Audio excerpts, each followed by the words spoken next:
Good morning future doctors, कैसे हैं आप सब? मस्त और स्वस्थ? बिल्कुल। तो बच्चों, मैं मयंक सर एक बार फिर आप लोगों के लिए नेक्स्ट लेक्चर लेकर आया हूं। स्पेशली बच्चों, क्रेश कोर्स वाले बच्चों के लिए अपना लेक्चर है।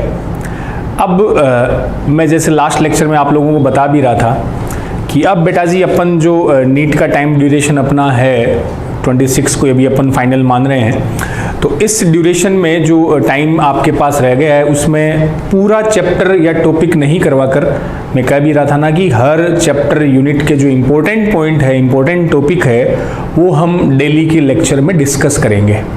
जहाँ से मोस्टली पिछले 7 से 8 साल के जो प्रीवियस एग्जाम है नीट वाले, वहाँ जो क्वेश्चन पूछे गए उन टॉपिक से, उन चैप्टर के इम्पोर्टेंट पॉइंट से, उन्हीं को हम डिस्कस करेंगे अपने डेली के लेक्चर में। स्पेशली ये मैं क्रेश कोर्स वाले बच्चों के लिए लेक्चर बना रहा हूँ। तो बच्चों, आज उसी श्रृंखला में अपना जो पहला लेक्चर है, आज मैं लेकर आया हूँ कि पिछले 5-6 साल के अगर पेपर अपन देखेंगे तो बच्चों हर साल एक साइंटिस्ट के नेम का क्वेश्चन आपको मिलेगा। हर बार एक वैज्ञानिक के नाम से रिलेटेड क्वेश्चन आता है, उसका क्या इंपॉर्टेंट वर्क है, कहाँ का है, ऐसे ऐसे क्वेश्चन हर साल आपको 2015, 16, 17, 18, 19 में मिल जाएंगे। तो आज का अपना जो फर्स्ट लेक्चर है उसमें हम उन्हीं साइंटिस्ट के नेम की बात करेंगे। और स्पेशली बच्चों, वो जो साइंटिस्ट के नेम है मैं आपको बताता भी हूँ, अपने 12th NCERT के 5th और 6th चैप्टर से पूछे जाते हैं।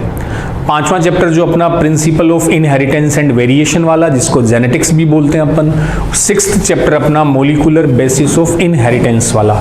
उन दोनों के जो इंपॉर्टेंट साइंटिस्ट है, जो NCERT के साइंटिस्ट है, और उनका क्या इंपॉर्टेंट वर्क था, वो सब इस लेक्चर में बच्चों हम डिस्कस करेंगे।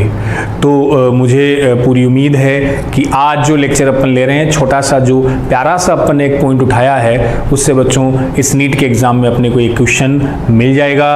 अपने 4 नंबर इस लेक्चर के बाद कंफर्म हो जाएंगे। तो अब आप अच्छी तरह से अपने कोक्लिया को, अपनी आईज को, कोक्लिया समझ गए ना, कानों को और आंखों को खोल लीजिए। ध्यान से अपन इसको सुनेंगे। उन सारे साइंटिस्ट को मैं आप लोगों के लिए एक जगह लेकर आया हूं। तो बच्चों करते हैं स्टार्ट। तो सबसे पहले स्टार्ट अपना 5th चैप्टर से अपन स्टार्ट कर लेते हैं, principle of inheritance and variation वाले। देन अपन 6 पर आएंगे। तो सबसे पहले बच्चों उस साइंटिस्ट के नेम में अपना ये लो आपके सामने फर्स्ट जो अपन लेकर आए हैं, स्टार्ट अपन करते हैं नेम ऑफ साइंटिस्ट। एक टेबल आपको बोर्ड पे दिख रही है। सबसे पहले बच्चों मैंने यहां लिखा है ग्रेगर मेंडल। मेंडल नाम हम सब ने सुना है, परिचित है अपन इस नाम से। मेंडल, जिन्हें बच्चों अपन फादर ऑफ जेनेटिक्स बोलते हैं। मेंडल जिससे रिलेटेड ये ईयर पूछा था 1856 टू 1863, और मैंने बच्चों वहां मेंशन भी कर दिया है कि मेंडल से रिलेटेड क्वेश्चन आया था नीट 2017 में। तो मेंडल फादर ऑफ जेनेटिक्स। और मेंडल का बच्चों वर्क अपने को पता है, हाइब्रिडाइजेशन एक्सपेरिमेंट उन किए थे गार्डन पी मटर का पादप, तो जिसको अपन पाइसम सेटाइवम भी बोलते हैं, गार्डन पी उद्यान मटर, उस पे इन्होंने वर्क किया था। और वर्क ड्यूरेशन बता रखा है 1856 टू 1863। ध्यान होगा अपने को, 7 ईयर का वर्क ये पूछा था, 56 टू 63। किस पर? गार्डन पी पर, जिसको पाइसम सेटाइवम। और मेंडल कौन? Father of genetics. ये ऑस्ट्रिया के बच्चों साइंटिस्ट थे। चलें आगे। Next RC पुन्नेट। ये देखो इसी साल आरसी पुन्नेट, वही मैंने साइंटिस्ट बच्चों नाम लिखे हैं जो अपने NCERT में है। जनरली वहीं से साइंटिस्ट के नेम का क्वेश्चन आ जाता है। तो रेजिनाल्ड क्रुंडल पुन्नेट, जिसको आरसी पुन्नेट नाम दिया, ये देख लो नीट 2018 में भी इससे क्वेश्चन था, और इस बार जो उड़ीसा नीट 19 हुआ था उसमें भी इसका क्वेश्चन है। उड़ीसा नीट के लिए मैं आपको बता दूं बच्चों, मैंने उड़ीसा नीट बायोलॉजी का पेपर भी सोल्व करके अपना अपलोड कर दिया है। बहुत से बच्चों की डिमांड थी कि सर उड़ीसा नीट वाला पेपर भी सोल्व कराओ, तो उड़ीसा नीट का पेपर भी सोल्व करके बच्चों उसको अपलोड कर चुका हो, तो उसको भी आप देख लेंगे, देख सकते हैं। ठीक है। तो आरसी पुन्नेट, इन्होंने बच्चों नाम से देख लो पुन्नेट स्क्वायर। आरसी पुन्नेट का जो वर्क या योगदान था वो पुन्नेट स्क्वायर अपने को याद है, वो जो चेकर बोर्ड मेथड हम बताते हैं, पॉसिबल जाइगोट और डिटरमाइन करने के लिए वो चेकर बोर्ड किसकी थी? पुन्नेट की। और ये ब्रिटिश साइंटिस्ट थे, ब्रिटिश के वैज्ञानिक थे। ये स्टेटमेंट भी पूछा हुआ है। रेजिग्नोल्ड जो क्रुंडल आरसी पुन्नेट थे वो एक ब्रिटिश साइंटिस्ट थे। ये क्वेश्चन भी पूछा हुआ है। देन नेक्स्ट बच्चों, एक इसमें आरसी पुन्नेट के साथ में थोड़ी सी कुछ एक्स्ट्रा इंपॉर्टेंट फैक्ट जानकारियां भी आपको साथ साथ देता रहूंगा। एक्स्ट्रा में ये अपन बता सकते हैं कि जो आरसी पुन्नेट के साथ एक और विलियम बेटसन, ध्यान से सुनना बच्चों, विलियम बेटसन, ये वही बेटसन है जिन्होंने जेनेटिक्स टर्म दिया था। जेनेटिक्स शब्द देने वाले कौन थे? William Bateson. तो आरसी पुन्नेट और विलियम बेटसन इन्होंने संयुक्त रूप से जर्नल ऑफ जेनेटिक्स, जर्नल बच्चों पत्रिका की तरह, पुस्तक की तरह अपन मान सकते हैं, जर्नल ऑफ जेनेटिक्स पब्लिश की थी किन्होंने? आरसी पुन्नेट और बेटसन ने। इन दोनों ने जर्नल ऑफ जेनेटिक्स 1910 में, ये विलियम बेटसन और आरसी पुन्नेट। बेटसन और पुन्नेट, आगे भी एक कपलिंग रिपल्सन थ्योरी आती है, युग्मन प्रतिकर्षण सिद्धांत, वहां भी बच्चों ये लिंकेज से कनेक्टेड है, वहां भी उनके बारे में पढ़ते हैं। तो आरसी पुन्नेट तो अपने एनसीईआरटी में दे रखा है। साथ में कौन? William Bateson. विलियम बेटसन वो जिन्होंने बच्चों कौन सा टर्म दिया था? जेनेटिक्स। तो ये भी पूछा जा सकता है, जेनेटिक्स शब्द या टर्म देने वाले कौन? तो अपना आंसर होगा विलियम बेटसन। और आरसी पुन्नेट ने क्या दिया था? पुन्नेट स्क्वायर, जिसको अपन चेकर बोर्ड भी बोलते हैं, जो कहां के थे? British scientist. चलें बच्चों आगे, चलो। तो मेंडल के बाद आरसी पुन्नेट। नेक्स्ट साइंटिस्ट अपने यहां दे रखे हैं। अब देखो, ये वो 3 साइंटिस्ट कौन कौन से? वही बच्चों जिन्होंने मेंडल्स के रूल को रीडिस्कवर किया था, मेंडल्स के लॉ को रीडिस्कवर किया था, मेंडल के नियमों की पुनः खोज की थी। उससे पहले थोड़ा सा अपन ये बता देते हैं कि बच्चों मेंडल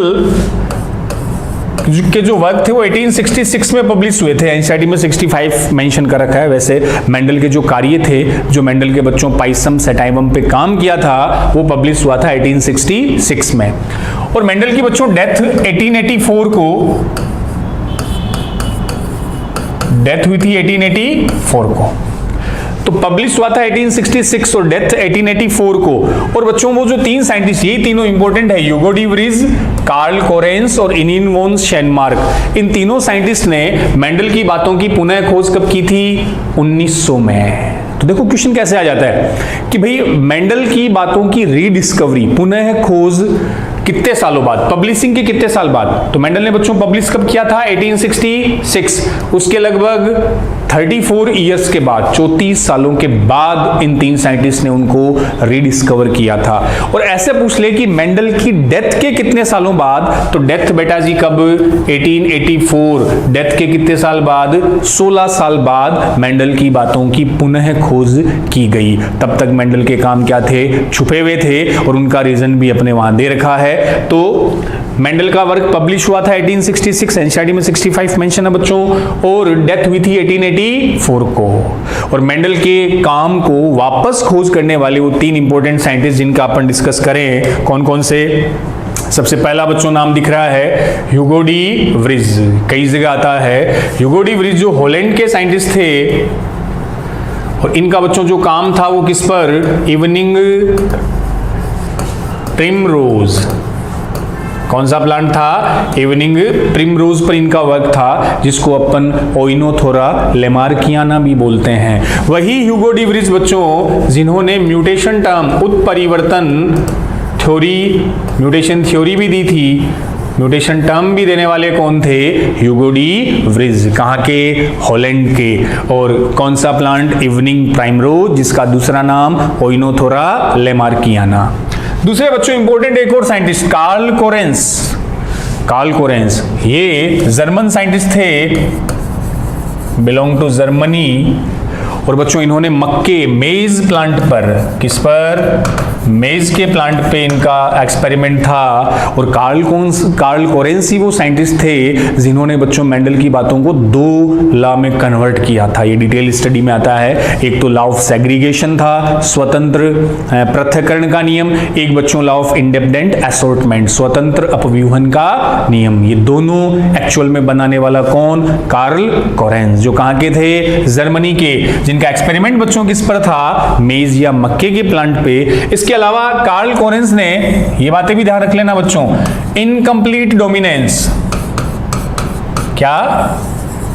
इनकम्प्लीट डोमिनेंस, या चलो मैं इसको एक अलग ही पेज पे लेके आपको बता दूं, कौन से साइंटिस्ट? Carl coherence. इन्होंने बच्चों एक तो इनकम्प्लीट डोमिनेंस, अपूर्ण प्रभाविता, और एक साइटोप्लाज्मिक इनहेरिटेंस के बारे में भी बताया था, कोशिका द्रव्य वंशागति। दोनों ही अपने जेनेटिक्स में आता है।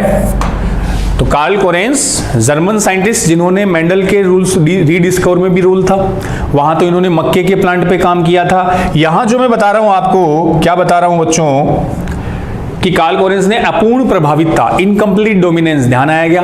अपने एनसीईआरटी में स्नैपड्रैगन वाला एक्सपेरिमेंट दे रखा है कि F1 जनरेशन में डोमिनेंट कैरेक्टर पूरी तरह से एक्सप्रेस नहीं होता, अगर बच्चों बीच का कैरेक्टर आता है तो अपूर्ण प्रभाविता, उसको भी बताने वाले कार्ल कोरेंस। हालांकि ये ध्यान रखना, इनकम्प्लीट डोमिनेंस के बारे में जब कार्ल कोरेंस ने बताया था तब बच्चों उनका एक्सपेरिमेंट था एक दूसरे प्लांट पे जिसे बोलते हैं मिराबिलिस ज़ालापा, या इसी का बच्चों नाम है 4 ओक्लोक प्लांट। ध्यान अपने को, तो इनकम्प्लीट डोमिनेंस और साइटोप्लाज्मिक इनहेरिटेंस, कोशिका द्रव्य वंशागति, इनके बारे में भी बताने वाले कौन थे? Carl Correns. और यहां इनका एक्सपेरिमेंट बच्चों किस प्लांट पे था? मिराबिलिस ज़ालापा और 4 ओक्लोक प्लांट। और मेंडल के जो रूल्स रीडिस्कवर हुए थे उस टाइम इनका एक्सपेरिमेंट था मेज, मक्के के प्लांट पे। क्लियर? तो ये भी एक important scientist Carl Correns. Next बच्चों, तो ह्यूगो डी व्रीज आ गए, कार्ल कोरेंस आ गए, तीसरे एक साइंटिस्ट हमने यहां लिखे हुए देखना बोर्ड पे, इरीन वॉन शेनमार्क। ये भी हॉलैंड के साइंटिस्ट थे, हॉलैंड नहीं, ऑस्ट्रिया के साइंटिस्ट थे। ऑस्ट्रिया जहां का मेंडल था, ये भी कहां के थे? ऑस्ट्रिया के। और इनका एक्सपेरिमेंट फ्लोवरिंग प्लांट पे, अलग अलग पुष्पीय पादपों पे इनका एक्सपेरिमेंट था। तो इन तीनों साइंटिस्ट ने बच्चों, कौन कौन? फिर से सुन लो, Hugo de Vries, Karl Correns और इरीन वॉन शेनमार्क। कब? 1900 में क्या किया? Rediscovered Mendel's result on the inheritance. वंशागति पे जो मेंडल के परिणाम थे उनकी पुनः खोज करने वाले 3, हॉलैंड के ह्यूगो डी व्रीज जिन्होंने म्यूटेशन के बारे में बताया, जर्मनी के कार्ल कोरेंस जिन्होंने इनकम्प्लीट डोमिनेंस और साइटोप्लाज्मिक इनहेरिटेंस के बारे में भी बताया, और इरीन वॉन शेनमार्क जो कहां के थे? ऑस्ट्रिया के, जहां का मेंडल था। उन्होंने अलग अलग फ्लोवरिंग प्लांट्स पे बच्चों कार्य किया। क्लियर फंडे? चलें आगे। चलो तो नेक्स्ट साइंटिस्ट पे आते हैं अपन। नेक्स्ट बच्चों ये देखो 2 वर्ड मैंने लिखे हुए हैं बोर्ड पे। एक तो कौन सा? Walter Sutton and Theodor Boveri. ये लो, ये भी एनसीईआरटी में 1902, सटन एंड बोवेरी। तो सटन बोवेरी नाम आते ही बच्चों एक आता अपने दिमाग में क्रोमोसोमल बेसिस ऑफ इनहेरिटेंस, वंशागति का गुणसूत्रीय आधार। ध्यान आया क्या? क्रोमोसोमल बेसिस और क्रोमोसोमल थ्योरी ऑफ इनहेरिटेंस। ये देखो क्या थे सटन और बोवेरी, इन्होंने बच्चों क्या किया कि वो क्रोमोसोमल, इन्होंने एक लाइन बोली थी क्रोमोसोमल थ्योरी में। देखो क्या आता है, मैं यहां बता दूं कि जो क्रोमोसोम और जीन का बिहेवियर है, गुणसूत्र और जीन का बिहेवियर, व्यवहार एक दूसरे के समानांतर होता है। Behaviour is chromosome, behaviour of chromosome is parallel to behaviour of gene, कि गुणसूत्र का बिहेवियर, व्यवहार जीन के व्यवहार के समानांतर होता है। मतलब इन्होंने क्या कहा, अपने को बताइए बच्चों कि जीन कहाँ होते हैं? तो अपने को ध्यान है जीन तो किस पे होते हैं? क्रोमोसोम पर। तो क्रोमोसोम जब सेग्रीगेट होता है, पृथक होते हैं, तो उनके साथ साथ कौन सेग्रीगेट हो गए? जीन हो गए। जैसे जैसे क्रोमोसोम जाएंगे साथ साथ कौन जाएगा? जीन जाएगा। तो behaviour of chromosome is parallel to behaviour of gene, वो जीन के व्यवहार के समानांतर होता है, इसको पैरेललिज्म भी बोला जाता है और क्रोमोसोमल थ्योरी ऑफ इनहेरिटेंस भी कहते हैं, जो देने वाले दो scientist Walter Sutton and Theodor Boveri in 1902। अब इसी एनसीईआरटी में थोड़ा आगे बच्चों दे रखा है कि फाइनली ये जो वाल्टर सटन थे ना, इनका ज्यादा रोल था। वाल्टर सटन, इन्होंने वो क्रोमोसोमल सेग्रीगेशन और मेंडेलियन प्रिंसिपल दोनों को मिक्स कर लिया कि गुणसूत्रों का पृथक्करण क्रोमोसोमल सेग्रीगेशन के साथ मेंडल के प्रिंसिपल सिद्धांत भी मिक्स कर दिए और फाइनली इन्होंने ही बताया था, दी थी क्रोमोसोमल थ्योरी ऑफ इनहेरिटेंस, गुणसूत्रों का वंशागति का गुणसूत्रीय सिद्धांत आधार। तो वैसे दोनों नाम आते हैं, वाल्टर सटन और थियोडोर बोवेरी, 1902। तो फिर से behaviour of chromosome is parallel to behaviour of gene. ठीक है बच्चों, चलें नेक्स्ट साइंटिस्ट, इंपॉर्टेंट, काफी जगह यूज होते हैं, टीएच मॉर्गन।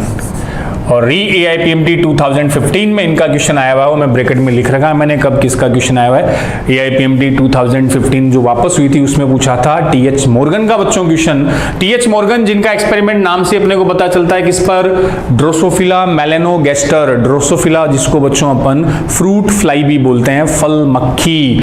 और इन्होंने एक वर्ड दिया था, यही पूछा था, लिंकेज, सहलग्नता। लिंकेज शब्द किसकी देन, थॉमस हंट मॉर्गन, जिसको अपन टीएच मॉर्गन भी बोलते हैं। और इन्होंने बच्चों वन नोबेल प्राइज 1933 में इनको मेडिसिन का ये नोबेल प्राइज भी मिला था, टीएच मॉर्गन। अब मॉर्गन के लिए एक आध बातें ये भी कि इनको बेटा जी फादर ऑफ एक्सपेरिमेंटल जेनेटिक्स भी बोला जाता है, फादर ऑफ एक्सपेरिमेंटल जेनेटिक्स, प्रयोगात्मक आनुवंशिकी के जनक। फादर ऑफ जेनेटिक्स तो कौन है, मेंडल है। फादर ऑफ एक्सपेरिमेंटल जेनेटिक्स कौन है, मॉर्गन है। फादर ऑफ साइटोजेनेटिक्स वो एक मूलर साइंटिस्ट है। ठीक है, तो इंपॉर्टेंट वर्क किस पे था, ड्रोसोफिला मेलेनोगैस्टर, फ्रूट फ्लाई, फल मक्खी। और लिंकेज टर्म दिया था वन नोबेल प्राइज इन 1933। और फादर ऑफ क्या है, एक्सपेरिमेंटल जेनेटिक्स। इन्होंने एक वो भी ध्यान रख सकते हो, वो लीनियर थ्योरी वो भी बताई थी ना। मॉर्गन का एक और था बच्चों, इन्होंने ही कहा था कि जो जीन है वो क्रोमोसोम में कैसे अरेंज होते हैं, रैखिक रूप से व्यवस्थित होते हैं। जीन थ्योरी बोला था, लीनियर थ्योरी की जो जीन है वो क्रोमोसोम में एक रेखीय लीनियर फॉर्म में क्या होते हैं, अरेंज होते हैं। ये बात बताने वाले भी कौन थे, थॉमस हंट मॉर्गन। ठीक है, चलें फिर आगे, वही ड्रोसोफिला के बारे में बताया था, एक वो भी दे रखा है कि ड्रोसोफिला को ही भाई अपन बोलते हैं ना, जेनेटिक्स में ज़्यादा यूज इसी इंसेक्ट का, फ्रूट फ्लाई का हुआ है। और ड्रोसोफिला का बच्चों जो कल्चर मीडियम है ये भी ध्यान रख लेना, ड्रोसोफिला का संवर्धन किस पर किया जाता है, राइप बनाना। पके हुए जो केले होते हैं उन पर ड्रोसोफिला को आसानी से संवर्धित या कल्चर किया जा सकता है। ठीक है, चले बच्चों, चलो तो नेक्स्ट साइंटिस्ट टीएच मॉर्गन के बाद अपन आए अगले साइंटिस्ट। हाँ, इसी साल नीट का क्वेश्चन, अल्फ्रेड स्टर्टवेंट, ये भी आपको एनसीईआरटी में मिलेंगे। अल्फ्रेड स्टर्टवेंट जो एक्चुअल में मॉर्गन का चेला ही था, चेला बोले तो स्टूडेंट ऑफ मॉर्गन, ये मॉर्गन के ही क्या था, स्टूडेंट था। मॉर्गन गुरु, स्टर्टवेंट उसका चेला, स्टूडेंट। स्टर्टवेंट बच्चों इन्होंने जीन मैप और क्रोमोसोमल मैप के बारे में बताया था। जीन मैप गुणसूत्रीय मानचित्र, जीन मानचित्र के बारे में बताने वाले थे अल्फ्रेड स्टर्टवेंट। यहां से रिलेटेड इस बार दो क्वेश्चन आ गए थे, इनका नाम भी आ गया था, एक वो जीन मैप पे ही आ गया था ना कि भाई जीन मैप का मीनिंग हो गया, कैसे मेजर करते हैं अपन कि जितना % रिकॉम्बिनेशन होता है उतनी ही डिस्टेंस बिटवीन क्या मान लेते हैं बच्चों, जीन, कि जितनी पुनर्योजन की आवृत्ति होती है इतने ही जीनों के बीच में क्या होती है, डिस्टेंस। जैसे हमने बोल दिया कि अगर 1% रिकॉम्बिनेशन है तो जीन के बीच की डिस्टेंस बच्चों कितनी होगी, 1 सेंटीमॉर्गन। 1 cm का मतलब 1 सेंटीमॉर्गन। तो जितना % पुनर्योजन रिकॉम्बिनेशन उतना ही जीनों के बीच की दूरी। क्लियर, ये अल्फ्रेड स्टर्टवेंट ने बताया था क्या, जीन मैप और क्रोमोसोमल मैप के बारे में। अगले साइंटिस्ट चलो इसी पे बता रखा है, हेनकिंग, ये भी आपके एनसीईआरटी में है, 1891। ये अपने उसमें हिंदी के एनसीईआरटी में थोड़ा करेक्शन है, सन में देख लियो 1891। इसने बच्चों एक्स बॉडी और एक्स क्रोमोसोम के बारे में बताया हेनकिंग ने। एक्चुअल में हेनकिंग साइंटिस्ट है बच्चों इंसेक्ट में, कीटों में देखा, जैसे अपन ग्रास होपर और कॉकरोच में बताते भी हैं। कॉकरोच और ग्रास होपर में बच्चों सेक्स डिटर्मिनेशन की कौन सी मेथड होती है? X0 होता ना, ध्यान है अपने को। X0 मेल में होता है, तो मेल में जो एक स्पर्म है एक टाइप के, उसमें तो X आएगा, दूसरे टाइप के स्पर्म में एक्स क्रोमोसोम नहीं होता। तो हेनकिंग ने ये देखा कि कुछ इंसेक्ट की स्पर्म में एक्स क्रोमोसोम होता है। एक्स तो नहीं पता था उनको कि कुछ स्पेशल स्टैंड स्ट्रक्चर होती है जो दूसरे स्पर्म में नहीं होती है। बाद में उस स्ट्रक्चर को हेनकिंग ने बच्चों क्या नाम दिया? एक्स बॉडी, एक्स काय कहा, जिसे बाद में अदर साइंटिस्ट ने बोला कि एक्चुअल में हेनकिंग जिस एक्स बॉडी की बात कर रहे थे वही क्या है? एक्स क्रोमोसोम है, जो मेल इंसेक्ट के कुछ स्पर्म में होते हैं, कुछ में नहीं होते, क्योंकि वहां मेल में X0 अरेंजमेंट होता है। क्लियर? तो एक्स बॉडी और एक्स क्रोमोसोम किसने? हेनकिंग ने। किस पर वर्क था? कीटों में, इंसेक्ट में इसने देखा। अगले बच्चों, अब अपन, ये तो जेनेटिक्स के साइंटिस्ट की बात होगी। फ्रेडरिक मीशर, अगला जो मोल बायो वाला चैप्टर है उनके साइंटिस्ट पे आते हैं। तो फ्रेडरिक मीशर जो है, इसमें बच्चों फ्रेडरिक मीशर ने वही 1869 में क्या वर्ड दिया था? न्यूक्लिन। ये न्यूक्लिक एसिड के लिए आ गए, न्यूक्लिक अम्ल के लिए। फ्रेडरिक मीशर 1869 क्या वर्ड दिया? न्यूक्लिन। न्यूक्लिन फ्रेडरिक मीशर ने बताओ किसमें बच्चों न्यूक्लिन को देखा था? WBC of pus cell. WBC का जो न्यूक्लियस था उसमें इन्होंने न्यूक्लिक एसिड को देखा और क्या नाम दिया? न्यूक्लिन। तो न्यूक्लिन वर्ड देने वाले कौन? फ्रेडरिक मीशर। कब? 1869 में ये इन्होंने दिया था, और इसको न्यूक्लिन कहा। पस बोलते मवाद होती है ना, पस की WBC के केंद्रक में इसको देखा। और बाद में बच्चों ये भी ध्यान रख लेना, अल्टमान, आपके सेल बायोलॉजी में भी आते हैं साइंटिस्ट, अल्टमान ने एक्चुअल में वर्ड कौन सा दिया था? Nucleic acid. तो फ्रेडरिक मीशर ने तो न्यूक्लिन बोला, अल्टमान ने उनको क्या कहा? Nucleic acid. क्यों कहा? क्योंकि इसकी नेचर बच्चों कैसी होती है? एसिडिक, अम्लीय होता है, एसिडिक होता है, इसलिए इसको क्या नाम दिया? Nucleic acid. तो न्यूक्लिक एसिड वर्ड देने वाले कौन? अल्टमान।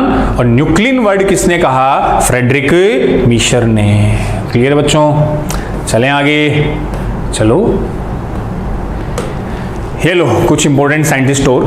नेक्स्ट साइंटिस्ट अपने सामने आ रहे हैं James Watson and Francis Crick. Watson Crick तो सुना ही अपन ने, वो double helical of DNA, BDNA का बच्चों जो डबल हेलिकल ये वाली स्ट्रक्चर है डीएनए की, इसे देने वाले कौन थे? वाटसन और क्रिक। 1953 में डबल हेलिकल स्ट्रक्चर ऑफ बीडीएनए की द्विकुंडलित संरचना के बारे में बताया था। अब ये इनके कुछ प्राइज हैं उनसे पहले बच्चों कि वाटसन क्रिक ने जो डीएनए की स्ट्रक्चर बताई थी डबल हेलिकल, उस स्ट्रक्चर को बताने में उन्होंने हेल्प ली थी। किनका सहयोग लिया था? तो देखो दो और साइंटिस्ट आ रहे हैं आपके बोर्ड पे, विल्किंस एंड फ्रैंकलिन। उसी मोल बायो वाले चैप्टर में वाटसन क्रिक के ठीक नीचे दे रखा है, दो साइंटिस्ट विल्किन एंड फ्रैंकलिन। इन दोनों ने भी बच्चों डीएनए की स्ट्रक्चर पर ही स्टडी कर रहे थे, और इन्होंने एक्सरे क्रिस्टेलोग्राफी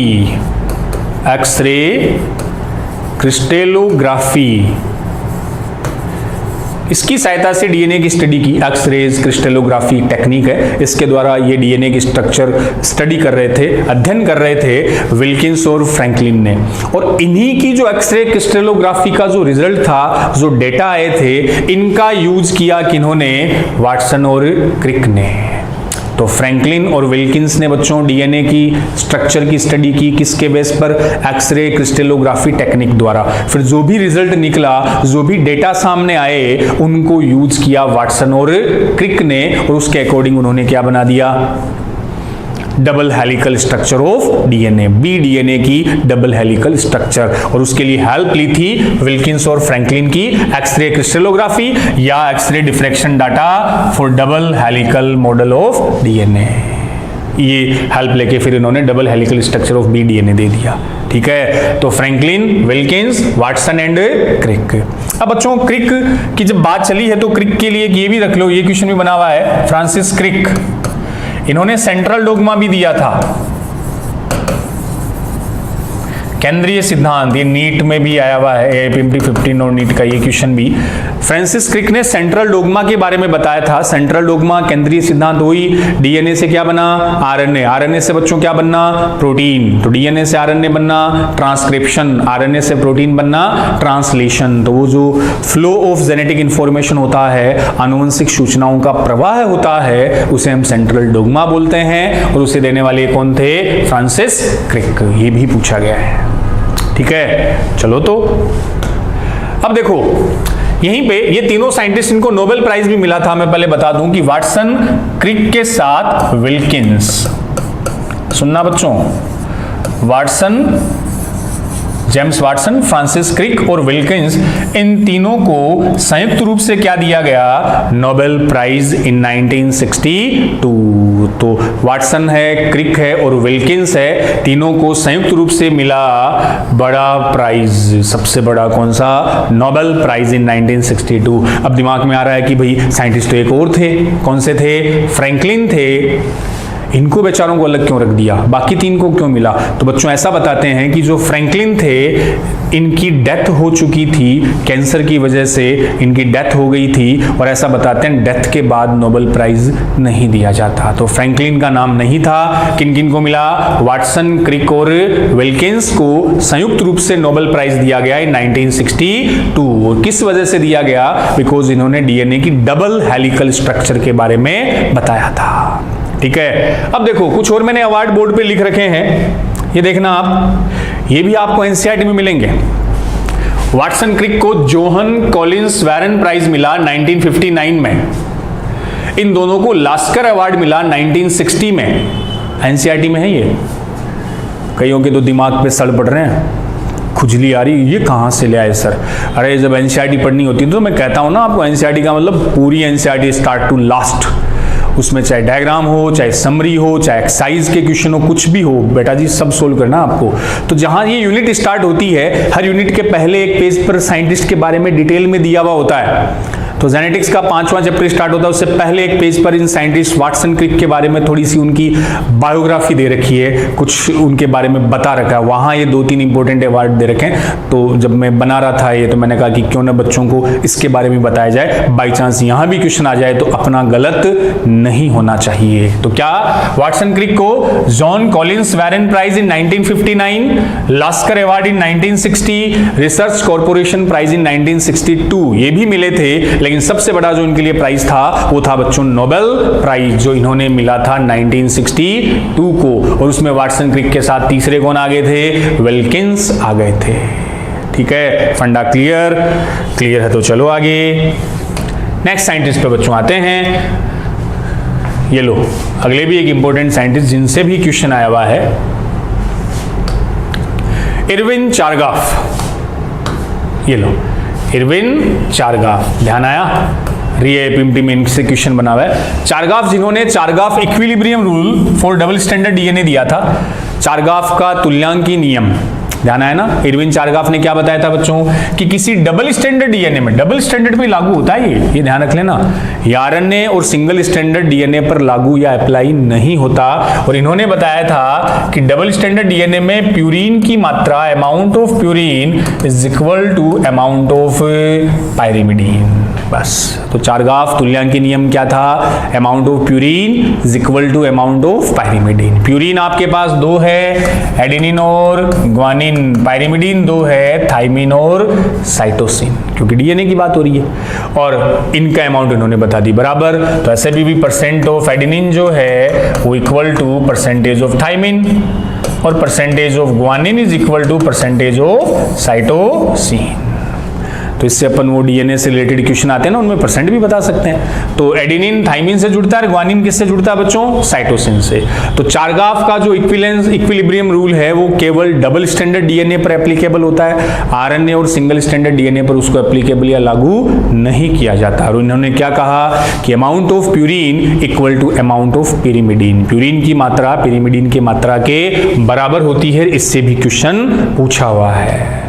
चलो बच्चों, नेक्स्ट साइंटिस्ट, अब वो अपने एक्सपेरिमेंट आगे डीएनए जेनेटिक मटेरियल वाले मोल बायो में जो दे रखे हैं कि डीएनए ही आनुवंशिक पदार्थ है, डीएनए ही जेनेटिक मटेरियल होता है, उसके बारे में एक्सपेरिमेंट। तो सबसे पहले बच्चों वो थे फ्रेडरिक ग्रिफिथ। थोड़ा सा मैं हिस्ट्री बता देता हूं। ग्रिफिथ ने सबसे पहले ट्रांसफॉर्मेशन, रूपांतरण वाला प्रिंसिपल वो दिया था।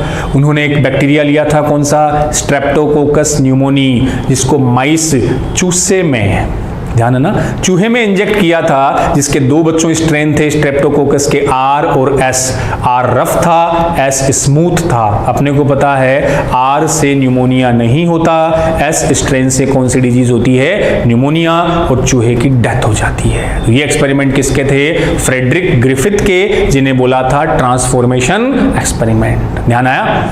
फिर वो आए थे 3 साइंटिस्ट, एवेरी, मैक्लियोड, मैकार्टी, तीनों साइंटिस्ट। उन्होंने फिर इस एक्सपेरिमेंट को आगे ले गए। फिर फाइनली ये बताने वाले कि डीएनए ही जेनेटिक मटेरियल है, हर्से एंड चेज, जिनसे भी क्वेश्चन पूछा हुआ है। तो चलो स्टार्ट करते हैं। सबसे पहले फ्रेडरिक ग्रिफिथ, EIPMT 2014 में पूछा था इनके बारे में। 1928 में ट्रांसफॉर्मेशन एक्सपेरिमेंट ऑन स्ट्रेप्टोकोकस, इन्होंने स्ट्रेप्टोकोकस बैक्टीरिया पर ट्रांसफॉर्मेशन, रूपांतरण प्रयोग किया था फ्रेडरिक ग्रिफिथ ने 1928। माइस वाला एक्सपेरिमेंट, 2 स्ट्रेन थे, आर और एस लिया था। ठीक है, वो अपने एक्सपेरिमेंट दे रखा है। हालांकि फ्रेडरिक ग्रिफिथ बच्चों ये नहीं बता पाए, उस एक्सपेरिमेंट में अपने को पता है कि जो आर स्ट्रेन था वो फाइनली एस में कन्वर्ट हो रहा था, आर एस में कन्वर्ट हो रहा था ना। अब इन्होंने ये कहा था कि आर का ट्रांसफॉर्मेशन एस में हो जाता है, इसीलिए हमने इसको ट्रांसफॉर्मेशन प्रिंसिपल बोला। लेकिन बच्चों ग्रिफिथ ये नहीं बता पाए कि वो कौन सा बायोकेमिकल एजेंट है, कौन सा केमिकल है जो आर को एस में कन्वर्ट करता है, कि क्यों आर एस में कन्वर्ट होता है। वो कन्वर्ट करने वाला आरएनए है, वो प्रोटीन है, या वो डीएनए है। इसके बारे में ग्रिफिथ कोई इंफॉर्मेशन नहीं दे पाए। तो ये बताने के लिए अगला जो एक्सपेरिमेंट आता है कि वो ट्रांसफॉर्मेशन एजेंट, बायोकेमिकल एजेंट क्या है। तो बच्चों 3 साइंटिस्ट आपको बोर्ड पे दिख रहे हैं, Oswald Avery, Colin MacLeod and McCarty. Avery, MacLeod और मैकार्टी तीनों ने 1933 से 1933 से 1944 तक ये जो एक्सपेरिमेंट थे, इन्होंने to determine the biochemical nature of transforming principle in Griffith experiment. Griffith वाले एक्सपेरिमेंट को आगे ले गए। ग्रिफिथ की कमी क्या थी कि वो ये नहीं बता पाया कि वो ट्रांसफॉर्मिंग एजेंट क्या है, आरएनए है, डीएनए है या प्रोटीन है। तो इन्होंने अपने एक्सपेरिमेंट से ये प्रूव किया कि वो ट्रांसफॉर्मिंग एजेंट डीएनए था। कैसे किया वो तो एनसीईआरटी में पढ़ लेना। इन्होंने बच्चों वो एंजाइम यूज किए थे, आरएनएज, डीएनएज, प्रोटीएज। तो इन्होंने क्या देखा कि आरएनएज और प्रोटीएज, एज लग गया ना, तो बच्चों क्या बन गए? एंजाइम। तो आरएनएज प्रोटीएज को जब यूज किया तो ट्रांसफॉर्मेशन जो प्रोसेस थी उस पर कोई इफेक्ट नहीं पड़ा, ट्रांसफॉर्मेशन कंटिन्यू रहा। आर का एस में ट्रांसफॉर्मेशन हुआ, अगर हमने आरएनएज प्रोटीएज यूज किया तब भी ट्रांसफॉर्मेशन कंटिन्यू था। कहने का मतलब आरएनएज तो किसको? आरएनए को डिजोल्व, डाइजेस्ट कर देता है, प्रोटीज प्रोटीन को कर देता है। तो आरएनए प्रोटीन हटने के बाद भी ट्रांसफॉर्मेशन हो रहा था। इसका मतलब ट्रांसफॉर्मेशन करने वाला ना तो आरएनए था ना प्रोटीन, वो कौन था? वो डीएनए था बच्चों। तो ये इस एक्सपेरिमेंट से क्लियर हो गया था, एवेरी, मैक्लियोड और मैकार्टी।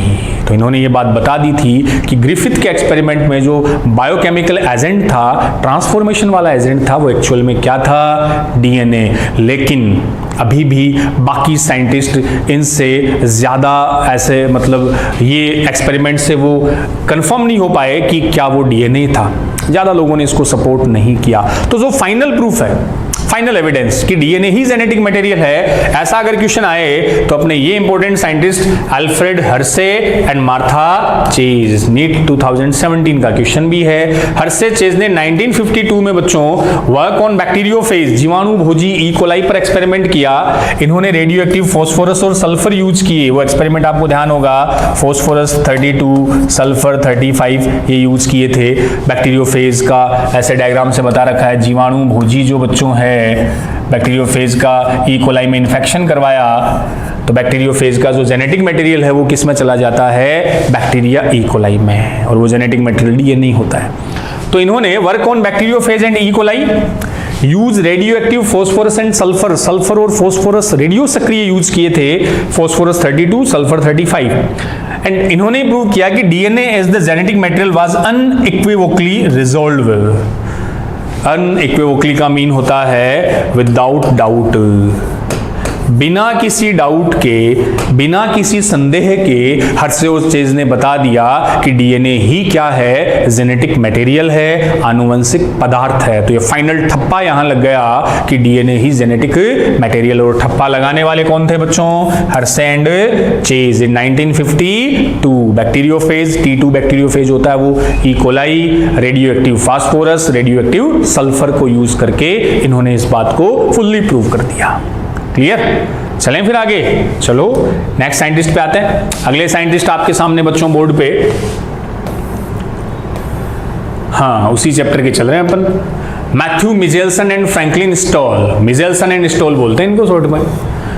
मिचेल्सन स्टॉल ने 1958 में वो बताया था ना, डीएनए का replication semi conservative method, DNA का प्रतिलिपिकरण अर्ध संरक्षी विधि से होता है। वो ध्यान है ना बच्चों कि जैसे डीएनए की 2 स्ट्रैंड है, तो रेप्लिकेशन में एक डीएनए से बच्चों कितना बनेगा, 2 बनेगा। तो वहां जब 2 स्ट्रैंड बनते हैं तो एक स्ट्रैंड तो पुराना पेरेंट वाला और दूसरा स्ट्रैंड नया बनेगा। तो इन डॉटर डीएनए में एक स्ट्रैंड न्यू होता है, एक पुराना पेरेंट का होता है। तो इसको क्या नाम दे दिया, सेमी कंजर्वेटिव, अर्ध संरक्षी विधि। आधा वही रहता है, आधा डीएनए या एक स्ट्रैंड नया सिंथेसाइज होता है। तो डीएनए सेमी कंजर्वेटिव है। इसको प्रूव करने वाला जो एक्सपेरिमेंट था वो मिचेल्सन और स्टॉल ने दिया था, इन्होंने कंफर्म किया था। और वो इंपॉर्टेंट बच्चों एक्सपेरिमेंट है, ई कोलाई बैक्टीरिया पर ही है, जनरली बैक्टीरिया के रेफरेंस में है। इन्होंने वो नाइट्रोजन के आइसोटोप यूज किए थे ना, 15 और 14N। तो ये नाइट्रोजन के आइसोटोप है, 15 वाला तो हेवी भारी, ये कंपैरेटिवली लाइट हल्का। बस ध्यान ये रखना, ये बच्चों 15 और 14 रेडियो एक्टिव नहीं थे, ये ध्यान रख लियो आप। ये नाइट्रोजन रेडियो एक्टिव नहीं थे, आइसोटोप तो थे, नाइट्रोजन के समस्थानिक थे, लेकिन रेडियो एक्टिव नहीं थे। इससे पहले अभी आप लिख के आए थे फॉस्फोरस 32, वो रेडियो एक्टिव थे, लेकिन ये रेडियो एक्टिव नहीं थे। तो इसमें हेवी और वो लाइट जो नाइट्रोजन यूज किया था वो इन्होंने अपने एक्सपेरिमेंट में यूज किए, लेकिन वो रेडियो एक्टिव नहीं थे, वो नाइट्रोजन के आइसोटोप थे, समस्थानिक थे। उसके अलावा बच्चों यही वो इन्होंने 14-15 नाइट्रोजन अमोनियम क्लोराइड वाला ये सॉल्यूशन काम में लिया था। सीजियम क्लोराइड में सेंट्रीफ्यूगेशन करवाया था, डीएनए का एक्सपेरिमेंट याद आ रहा ना वो, हाँ वो सेकंड जनरेशन 20 मिनट के बाद रेप्लिकेशन, फिर 40 मिनट, फिर 60 मिनट, फिर 80 मिनट के बाद वो कितने लाइट कितने हेवी वो पूछा जाता ना, हाइब्रिड डीएनए वही। तो इसमें अगर दोनों स्ट्रैंड डीएनए के 15 हो बच्चों तब तो उसको हेवी बोल सकते हैं, एक 15 और एक 14 हो तो उसको हाइब्रिड बोलते हैं, संकर, और दोनों 14 हो तब उसको क्या बोलते हैं, लाइट डीएनए। बस ये आ गया। तो ई कोलाई पर 15-14N ये यूज किए थे, और वो मीडियम था सीजियम क्लोराइड। और क्या प्रूव किया था, semi conservative method of DNA replication की, डीएनए का जो रेप्लिकेशन है वो सेमी कंजर्वेटिव अर्ध संरक्षी विधि से होता है इन 1958 में। चलो नेक्स्ट, अगले साइंटिस्ट टेलर, नीट 2016 का क्वेश्चन। टेलर का भी एक्सपेरिमेंट 1958 को किस पर, विशिया फाबा, इन्होंने बच्चों एक्सपेरिमेंट किया था किस पर, विशिया फाबा पर। टेलर का एक्सपेरिमेंट, टेलर और उसके सहयोगी, विशिया फाबा एक प्लांट है, फाबा बीन्स इसको बोलते हैं। और इन्होंने भी वही बात बताई कि DNA in chromosome replicate semi conservatively, chromosome का डीएनए अर्ध संरक्षी विधि से रेप्लिकेट होता है, प्रतिलिपिकृत होता है। और इन्होंने बच्चों यूज में लिया था radio active thymidine. Radio active thymidine को यूज किया टेलर ने, जबकि मिचेल्सन स्टोल ने यूज किया था आइसोटोप ऑफ नाइट्रोजन, नाइट्रोजन के समस्थानिक, जबकि यहां रेडियो एक्टिव थाइमिडीन का यूज किया टेलर ने। रिजल्ट दोनों का सेम था। चलो फिर आगे, नेक्स्ट साइंटिस्ट अब जेनेटिक कोड से रिलेटेड दे रखा है एनसीईआरटी में, जॉर्ज गेमो। जॉर्ज गेमो ने बच्चों बताया कि genetic code should be made up of 3 nucleotide, कि आनुवंशिक कोड 3 न्यूक्लियोटाइड से मिलकर बने होते हैं। अपने को पता ही है जेनेटिक कोड को ट्रिपलेट बोलते हो, और हम बताते हैं ना कि genetic code is group of 3 nitrogenous base.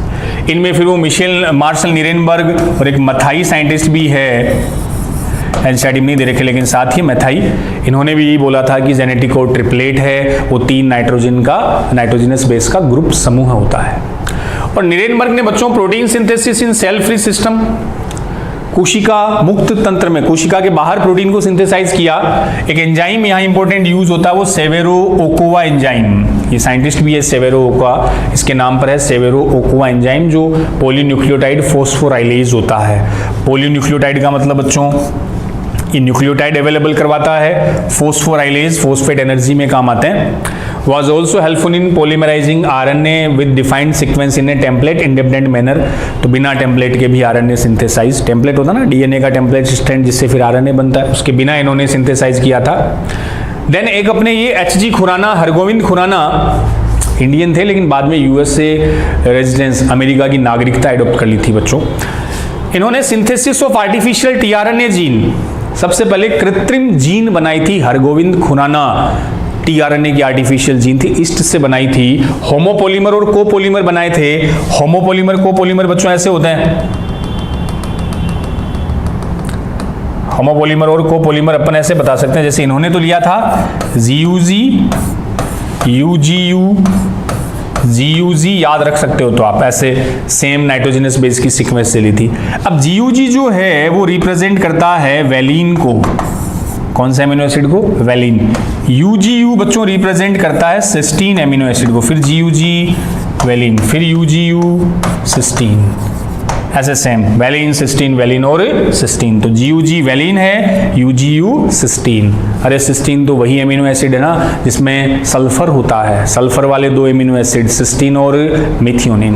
तो पहली कृत्रिम जीन का क्रेडिट गया हरगोविंद खुराना को। टीआरएनए जीन बनाई थी, होमो सह बहुलक और सम बहुलक बनाए थे, ऐसे ये जीयूजी यूजीयू इन्होंने यूज किया था सेम नाइट्रोजनस बेस से। तो वैलिन सिस्टीन की एक चेन इन्होंने बनाई थी हरगोविंद खुराना।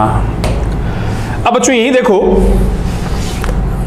इन्हीं में मैंने साइंटिस्ट आपको लास्ट में अलग से भी बता दिए कि सेवेरो-ओकोवा, ये साइंटिस्ट का नाम ही है, इनके नाम से वो ओकोवा एंजाइम बता रखा है। सेवेरो-ओकोवा और एक कॉर्नबर्ग दिख रहा है बोर्ड पे। कॉर्नबर्ग तो वो थे बच्चों जिन्होंने फर्स्ट टाइम आर्टिफिशियल डीएनए को सिंथेसाइज किया था, कृत्रिम डीएनए। कॉर्नबर्ग बॉडी के बाहर आर्टिफिशियल। तो सेवेरो-ओकोवा और कॉर्नबर्ग इन दोनों को एक साथ नोबेल प्राइज मिला था, 1 नोबेल प्राइज इन 1959। किन किन को? ओकोवा और कॉर्नबर्ग को। Kornberg artificial DNA. और बच्चों यहां देखो अगली लाइन में आता है नीरेनबर्ग, खुराना और होले। मैंने 3 नाम और लिखे हैं, नीरेनबर्ग वही अभी जो मार्शल नीरेनबर्ग बता रहे थे, हरगोविंद खुराना और होले। होले जो है इन्होंने टीआरएनए की स्ट्रक्चर के बारे में बताया था। होली साइंटिस्ट ने किसके बारे में बताया था? टीआरएनए। इनको भी एक साथ संयुक्त रूप से नोबेल प्राइज मिला था 1968 को। तो नीरेनबर्ग, खुराना, होली, इनको तो 1968, ओकोवा और कॉर्नबर्ग को एक साथ 1959 का नोबेल। और जो कॉर्नबर्ग है इन्होंने बच्चों आर्टिफिशियल क्या बनाया? डीएनए। जबकि होली जो है HOLLEY, इन्होंने टीआरएनए की स्ट्रक्चर को एक्सप्लेन किया, टीआरएनए की संरचना के बारे में बताया। फिर ये लो, ये भी क्वेश्चन आया हुआ है, जैकब और Monod, Francis Jacob and Monod. NEET 18 में भी, उड़ीसा नीट में भी पूछा था। जैकब और मोनार्ड नाम ही पता अपने को किसके बारे में बच्चों? लैकोपेरोन इन प्रोकैरियोट्स के बारे में। ई कोलाई में जो लेकोपेरोन बता रखा है, लेक वर्ड आता है लैक्टोज के लिए, तो उस लेकोपेरोन बताने वाले कौन? Jacob and Monod. क्लियर। और इस चैप्टर के लास्ट में एक वो डीएनए फिंगर प्रिंटिंग बता रखी है, डीएनए अंगुली छापी विधि, उनके लिए वो साइंटिस्ट बच्चों कौन है, एलेक जेफ्रे, जिनको फादर ऑफ फिंगर प्रिंटिंग भी कहा जाता है, एलेक जेफ्रे। तो ये अपने 5th और 6th चैप्टर के इंपॉर्टेंट साइंटिस्ट के नेम और उनका जो इंपॉर्टेंट कुछ फीचर या वर्क है बच्चों, उसके बारे में आज अपन ने डिस्कस किया।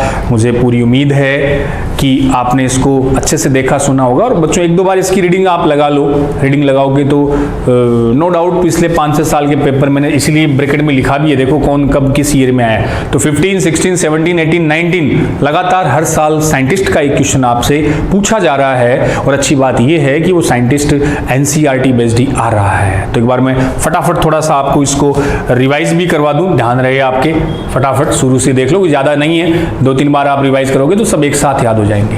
तो अपना एफर्ट, मेरा प्रयास ये था कि सारे साइंटिस्ट और उनके काम आपको एक जगह लाके बता दूं, तो एक क्वेश्चन आपका ऐसे क्लियर हो जाए। तो मेंडल फादर ऑफ जेनेटिक्स थे, जिन्होंने hybridization experiment on garden pea किए। फिर आरसी पुनेट, जिसने पुनेट स्क्वायर मेथड दी थी, वही चेकरबोर्ड ब्रिटिश साइंटिस्ट थे। देन मेंडल के वापस खोज वाले वो 3 Hugo de Vries, Karl Correns और इरिन वॉन शेनमार्क। 1900 में rediscovered Mendel result on inheritance. Hugo de Vries Holland का था, कार्ल कोरेंस जर्मन था, शेनमार्क मेंडल की जगह ऑस्ट्रिया का ही था। देन सटन और Boveri, Sutton Boveri 1902, chromosomal theory of inheritance. इन्होंने बोला कि क्रोमोसोम का बिहेवियर जीन के बिहेवियर के पैरेलल होता है, समानांतर होता है, जैसे जैसे क्रोमोसोम जाएगा साथ साथ जीन भी जाएंगे, ठीक है। Then T H Morgan important, Thomas Hunt Morgan father of experimental genetics, जिन्होंने ड्रोसोफिला, मेलेनोगेस्टर, फल मक्खी पर बच्चों काम किया, लिंकेज वर्ड दिया और वन नोबेल प्राइज इन 1933 में इनको नोबेल प्राइज भी मिला टीएच मॉर्गन को। देन अल्फ्रेड स्टडमेंट, ये मॉर्गन का स्टूडेंट ही था, मॉर्गन का चेला ही था, जिन्होंने जीन और क्रोमोसोमल मैप के बारे में बताया। इस साल इनसे क्वेश्चन आ चुका है। देन हैंकिंग बच्चों, हैंकिंग जिन्होंने इंसेक्ट में एक्स बॉडी, एक्स काई के बारे में बताया, उसी को बाद में एक्स क्रोमोसोम बोला। अगले साइंटिस्ट अपने फ्रेडरिक मिशर, फ्रेडरिक मिशर ने 1869 में न्यूक्लिन वर्ड दिया था डब्ल्यूबीसी के केंद्रक में, पस सेल की डब्ल्यूबीसी में इन्होंने न्यूक्लिन बोला, जिसे अल्टमान ने बाद में क्या बोला था, न्यूक्लिक एसिड बोला था। फटाफट नेक्स्ट साइंटिस्ट फिर आते हैं, वाटसन क्रिक, इंपॉर्टेंट डीएनए की डबल हेलिकल स्ट्रक्चर बताने वाले, और इन्होंने जो डेटा यूज किए थे वो फ्रैंकलिन और विल्किंस के जो एक्सरे क्रिस्टलोग्राफी टेक्निक के डेटा थे उनको यूज किया। देन बच्चों वाटसन क्रिक, वाटसन क्रिक और विल्किंस, इन तीन को, वाटसन क्रिक के साथ कौन, विल्किंस को एक साथ मिला नोबेल प्राइज। फ्रैंकलिन की आपको बताया डेथ हो गई थी, डेथ के बाद नोबेल प्राइज नहीं दिया जाता। देन इरविन चारगाफ, चारगाफ ने चारगाफ इक्विलिब्रियम रूल्स के बारे में बताया, जो केवल डबल स्टैंडर्ड डीएनए पर एप्लीकेबल होता है। Amount of purine equal to amount of pyrimidine, clear है बच्चों।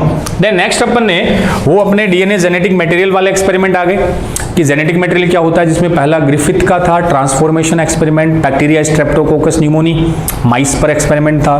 देन ओवेरी, ये तीनों साइंटिस्ट एवेरी, मैक्लियोड, मैकार्टी, उन्होंने कंफर्म किया कि वो बायोकेमिकल एजेंट तो डीएनए था, लेकिन फाइनल जो प्रूफ देने वाले थे वो हर्सेंड चेज, जिनका बैक्टीरियोफेज और ई कोलाई पर एक्सपेरिमेंट, उन्होंने रेडियो एक्टिव फास्फोरस और सल्फर को यूज किया और फाइनली बोल दिया कि डीएनए ही जेनेटिक मटेरियल होता है। चले उसके बाद मिजेल्सन और स्टोल, मिजेल्सन स्टोल ने ये बताया कि DNA replication semi conservative method से, अर्ध संरक्षी विधि से होता है। इन्होंने नाइट्रोजन के आइसोटोप लिए थे 15, 14, ना कि रेडियो एक्टिव, ये बच्चों ध्यान रखना। देन जो थे वो टेलर, इन्होंने भी विश या फाबा प्लांट पर एक्सपेरिमेंट किया, इन्होंने रेडियो एक्टिव थाइमिडीन को यूज किया और वही बात बताई कि DNA replication semi conservative method से होता है। देन जार्ज गेमो, ये वो 3 बेस न्यूक्लियोटाइड बेस होते हैं जेनेटिक कोड में। मार्शल निरेनबर्ग और मेथाई ने भी बोला कि जेनेटिक कोड ट्रिपलेट है, group of 3 nitrogenous base. Severo Ochoa enzyme, जिसको पूछा जा सकता है, वो पॉलीन्यूक्लियोटाइड फोस्फोराइलेज होता है बच्चों। एच.जी. खुराना ने आर्टिफिशियल जीन, टीआरएनए जीन को सिंथेसाइज किया। सेवेरो ओकुआ कोर्नबर्ग को एक साथ नोबेल मिला था और निरेनबर्ग खुराना होले को एक साथ मिला था। देन जैकब और मोनार्ड ने लेकोपेरोन इन प्रोकैरियोट्स ई कोलाई में, और Alec Jeffreys father of DNA fingerprinting, clear. तो एक बार आप 1-2 बार इसको आराम से देख लें, सुन लें। एक क्वेश्चन बच्चों आपको नो डाउट इस पॉइंट से मिल जाएगा। ऐसे ही अगले लेक्चर में अपन मिलते हैं, फिर कोई एक ऐसा पॉइंट अगले लेक्चर में लेकर आऊंगा जिससे आप एक क्वेश्चन आपको मोस्टली तो नीट में कवर हो जाए। तो अब बेटा जी अपने जो क्रेश कोर्स के लिए लेक्चर आएंगे ना, वो ऐसे लेक्चर आएंगे, हर टॉपिक चैप्टर का इंपॉर्टेंट पॉइंट एक ऐसा पॉइंट में उठाऊंगा जो उस लेक्चर में कंप्लीट हो जाए, और नहीं करते वो आपको कम से कम एक क्वेश्चन देकर जाए। और साथ में पैरेलल में वो उड़ीसा नीट वाला फिर बता रहा हूँ, उड़ीसा नीट वाला पेपर सॉल्यूशन मैंने अपलोड कर दिया है, वो भी आप एक बार देख लें। तो बिल्कुल बच्चों, घर पे आप मस्त स्वस्थ होंगे, पढ़ाई अपनी जी जान से लगा रखी होगी, जुड़े हुए होंगे, लगे हुए होंगे। तो मिलते हैं नेक्स्ट लेक्चर में, तब तक के लिए मस्त रहें, पढ़ाई में व्यस्त रहें, स्वस्थ रहें। थैंक यू, जय हिंद।